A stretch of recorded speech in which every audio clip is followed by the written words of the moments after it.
Hello friends, welcome to SJA English. I am Sheikh Jane Alam, your English guide. Friends, আজকে আমরা আলোচনা করব most important 10টি one word substitution নিয়ে। One word substitution SSC হোক, PSC হোক, TET হোক, যে কোনো কম্পিটিটিভ এক্সামের জন্য খুবই ইম্পর্টেন্ট। তাই এই জিনিসটাকে একদম নেগলেক্ট করা যায় না। তাই আমি একাধারে ওয়ান ওয়ার্ড সাবস্টিটিউশনটাকে খুব ভালোভাবে কভার করে যাচ্ছি। যদি আগের ভিডিওগুলো না দেখে থাকেন তাহলে অবশ্যই গিয়ে দেখুন। আজকের যে ওয়ান ওয়ার্ডগুলি আছে খুবই ইম্পর্টেন্ট, একটাও মিস করবেন না। পুরো ভিডিওটি শেষ পর্যন্ত দেখবেন। যদি ভালো লেগে থাকে তবে সাবস্ক্রাইব করবেন। চলুন শুরু করা যাক। আজকের 1 নম্বর ওয়ান ওয়ার্ডটি হলো an act of miss appropriation of money. Miss appropriation of money, এই যে এই শব্দটা আছে মিস অ্যাপ্রোপ্রিয়েশন মানে হচ্ছে তছনছ করা বা আত্মসাৎ করা। অর্থাৎ মানি মানে অর্থ বা টাকা, টাকার যে তছনছ করা বা আত্মসাৎ করার যে অ্যাক্ট, কাজটাকে কি বলা হয়? বলা হয় embezzlement. EMBEZZLEMENT, embezzlement. THEFT, theft অর্থাৎ চুরি করে নেওয়া, embezzlement. Number 2, one who can't make any mistake. একজন ব্যক্তি যে কোনো ভুল করে না তাকে কি বলা হয়? তাকে বলা হয় ইনফ্যালেবল। INFALLIBLE, ইনফ্যালেবল।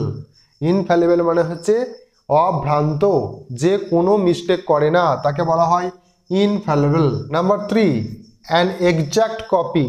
এক্সাক্ট মানে হচ্ছে হুবহু, কপি মানে প্রতিলিপি বা লিপি। তাহলে যেটি হলো একদম প্রতিকৃতি, হুবহু দেখতে, তাকে কি বলা হয়? তাকে বলা হয় ফ্যাক্সিমিলি। FACSIMILE, ফ্যাক্সিমিলি, যেটাকে আমরা বলি জেরক্স। জেরক্স অর্থাৎ প্রতিকৃতি বা প্রতিলিপি বা অনুলিপি। Number 4, to give money for sales to agent. অর্থাৎ সেলস মানে বিক্রি করার জন্য যে টাকা দেওয়া হয় এজেন্টকে, তাকে কি বলা হয়?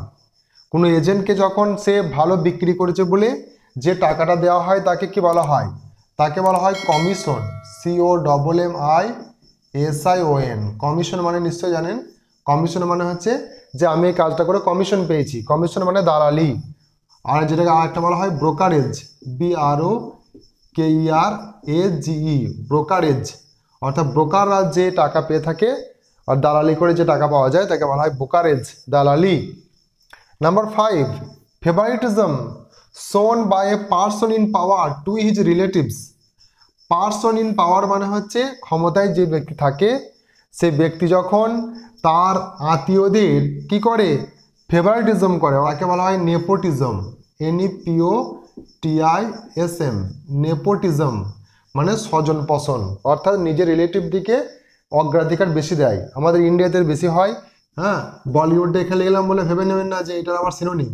না, এটা সিনোনিম না। আমি বললাম বলিউডে দেখবেন নেপোটিজমটা বিশাল ট্রেন্ড চলে। অর্থাৎ বলিউডে আমরা বিশাল কমপ্লেন দেখতে পাই যে যারা ডিরেক্টর, যারা অ্যাক্টর, তাদের ছেলেদেরকে বেশি প্রমোট করে। Number 6, a place where birds are kept. যেখানে পাখি রাখা হয় তাকে কি বলা হয়? অ্যাভিয়ারি। AVIARY, অ্যাভিয়ারি মানে পক্ষীশালা। Number 7, a person who helps another to commit a crime. অর্থাৎ একটা ক্রাইম, অপরাধ করার জন্য একটা মানুষ যখন একটা মানুষের সঙ্গ দেয়, সেই যে ক্রাইমটা করছে তাকে তো ক্রিমিনাল বলে, আর যে সঙ্গ দেয় তাকে কি বলা হয়? তাকে বলা হয় অ্যাকমপ্লিস। ACCOMPLICE, accomplished. এই অ্যাকমপ্লিস শব্দের অর্থ হলো সহযোগী বা দোসর। অর্থাৎ আপনার বন্ধু যে আপনার ক্রাইমে আপনাকে সাহায্য করেছে, আপনার স্কুল লাইফে আপনার ক্রাইমের সময় যে সাহায্য করে তাকে আপনি কি বলবেন? অ্যাকমপ্লিস। যদিও স্কুল লাইফে যেটা বলা হয় সেটাকে ক্রাইম বলা যায় না। Number 8, a person who worships only one god. একটা মানুষ যিনি পূজা করেন একটি মাত্র ভগবানের। অর্থাৎ আমাদের দেখেছি আমাদের মুসলিমরা কি করে? একটি মাত্র ঈশ্বরে বিশ্বাস করে, তা আল্লাহতে বিশ্বাস করে। তাই আমাদের কি বলা হয়? মোনোথেইস্ট। মোনোথেইস্ট। আর যে মতবাদটাকে তাকে বলা হয় মোনোথেইজম। মোনোথেইজম। কিন্তু আমাদের হিন্দু ভাইরা একাধিক দেবতায় বিশ্বাস করে, সেটাকে ইংরাজিতে কি বলে অবশ্যই নিচে কমেন্ট করে আমাকে জানান। Number 9, A person who is easily deceived or ট্রিকড। একটা মানুষ যাকে খুব সহজেই ঠকানো যায় বা কলা কৌশলে ফেলা যায়, সেই সমস্ত মানুষটা কি বলা হয়? তাকে বলা হয় গালিবেল। GULLIBLE। গালিবেল মানে হচ্ছে ভোলা মানুষ, সহজ সরল সাদাসিধে মানুষকে বলা হয় গালিবেল।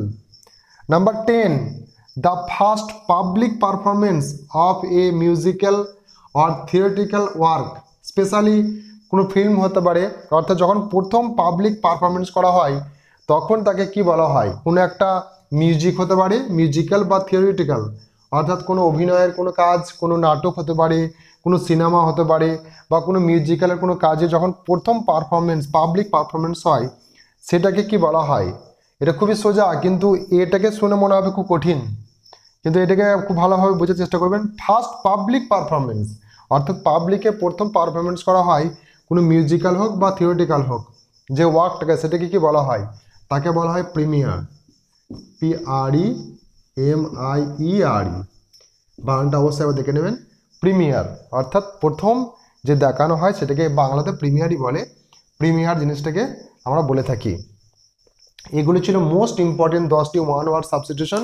আমি আশা করছি যে 10টি ওয়ান ওয়ার্ডকে আপনি খুব ভালোভাবে বুঝতে পেরেছেন। তবুও যদি মনে কোনো রকম ডাউট থেকে যায় বা আপনি কোনো একটা যদি বুঝতে না পারেন, নিচে কমেন্ট করুন, আমি আপনাকে হেল্প করব। Thank you so much for watching.